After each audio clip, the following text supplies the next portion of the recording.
I met Wish once. He was about to punch me in my face, and I was delighted about it. I plugged the mic in, flipped a couple switches and started rhyming. It wasn't right then, but I kept writing, knowing I had to put the time in to earn my stipend. Do your guy a solid one time, subscribe and like this. From the outside looking in, you would never know it. Rappers be catching cases, talking kilos, and the corporate world is smoking aces. That's all familiar, so why is the music business all cheap? Some of my influences as an MC, definitely RZA, Razzcast, Cannabis, Crisscross, if you want to take it back further. Really a lot. Like, especially around the time when I started rhyming, I want to say I was maybe 15, 16, something like that. And so at the time, the stuff that was heavy in my rotation was like Dating Family. I was listening to some No Limit still, but I was kind of moving away from that era a little bit at that time. Fat Joe, Terror Squad had my attention at the time. For a long time, I felt like Snoop Dogg was the best rapper in the world. You know, Midwestern kid, and so I was influenced by Southern artists from the East Coast, West Coast, really everywhere. And Bone, obviously, right?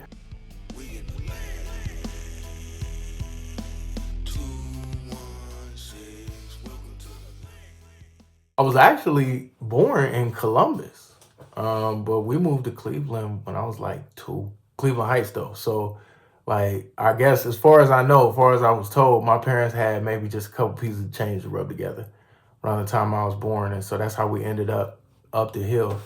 But by the time I was getting ready to come out of high school, that the American dream had faded a little bit, you know what I'm saying? So me and my homeboy, we had an apartment when we was still in high school, still in Cleveland Heights. That was when we was, you know, sticking and moving. Once we start really like living as adults, we end up moving down the hill pretty quick and living in East Cleveland. And we was already working down there.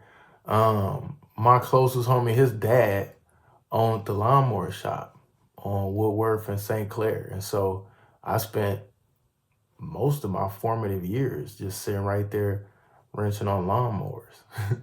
It's funny because I got a lot of love in that hood, and I also been shot at in that hood, and that ain't even my hood. You know what I'm saying? But yeah, it is what it is. I was around there a lot. I'm finna be winning my energy different. Admit it, I'm killing it. If you ain't with it, then well, consider me giving my enemies hell as quick as you split up an L. Give up the dub, I'm finna be giving you L's. You better be listening well. I'm kicking unlimited wisdom. This is for real. I met Wish once. He was about to punch me in my face, and I was delighted about it. I was living on the west side at the time. If you know Cleveland, that's crazy in and of itself. No pun intended. But I had heard Scarface was coming to town and rocking the grog shop, and that is my hood. And so I felt like I could just go there, you know what I'm saying? I ain't had no money that night though, you know what I'm saying? Feeling inadequate. Even though I probably could have got in free, but sometimes I don't know. Sometimes my homie be acting funny about when it's a big show, and so I didn't want to ask anyway. And so I purposely showed up as when I knew the concert was gonna be letting out. I ain't expect to, you know what I'm saying, get into nothing too exciting. Just, you know, shoot the shit with, you know, the regulars or whatever. Ask how the show went. I walk in the door. The show is over. But Scarface is just kicking it in the bar. He going behind the bar, pouring drinks with niggas, shooting the shit with people like I was planning on doing it. So I walk right up to him. A few minutes later, as we in a whole ass conversation about the first time I ever heard the Ghetto Boys, Wishbone come walking in with an entourage. Apparently, also had heard Scarface was in town and came to see his homeboy after the show on some low-key shit. And so when I see him walk in, I say to Scarface, because I was mid-sentence, speaking of real shit, Wish thought I said, speaking of little shit, and pushed his mountain of a bodyguard. I'm assuming he's a bodyguard. Nigga looked like a bodyguard. This nigga was bigger than Jesus. Pushed the big nigga out the way to come check me immediately. Dog, the smile on my face must have been disarming because I felt like I had just met Superman and found out he could fly for real. Because most rappers be pussy when you meet them, but not that one. And so after I explained to him what I actually said, the three of us sat and had a whole conversation.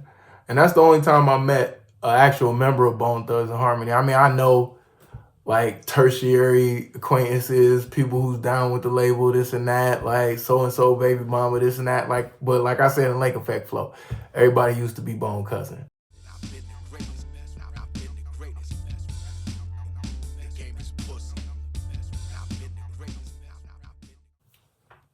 I never really felt like I was in a shadow or nothing like that because when I was coming up around Cleveland, like Bone had already did the most as far as stardom and like being one of the best hip hop groups in history. Like they was already that when I started.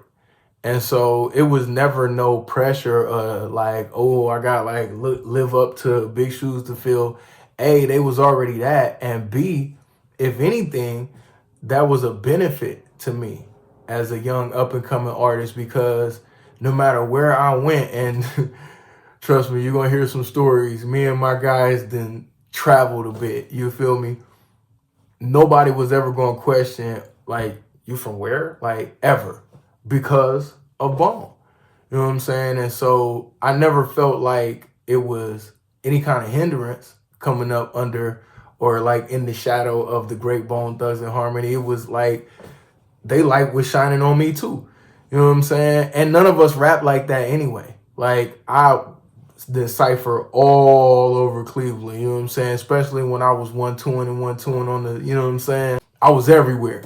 Selling your baby mama bags that you couldn't compete with, you know what I'm saying? Like I ciphered all over the place. I ain't meet nobody that rap like that. As far as I always knew ever since I was a little kid, or well, ever since they came out. Well, I was a little kid when they came out. So yeah, as far as I always knew, they were the ones that pioneered that, and that was their own personal thing. Like nobody else was on that tip. And so it wasn't really nothing like gotta be as good as or gotta be like, it was never that. It's always been dope MCs all over Cleveland that got all different kind of styles. You know what I'm saying? And so it was never really a thing like coming up under Bone Shadow. I never even heard it worded like that until today. You know what I'm saying? But shit, like as far as I always knew, like they were shit, as my other favorite group would put it, they were always the older gods. You know what I'm saying? And the light that they shine benefits us all. You know what I'm saying? And so I came up feeling like I'm the best rapper in Cleveland at any given time when I was rapping in Cleveland. And that was irrespective of my where I hold Bone. You know what I'm saying? As rappers, the rappers who really, in my mind, put Cleveland on the map in the biggest way. You feel me? And so I just, you know, running around ciphering with niggas and doing my thing just like everybody else. I was just the best at it.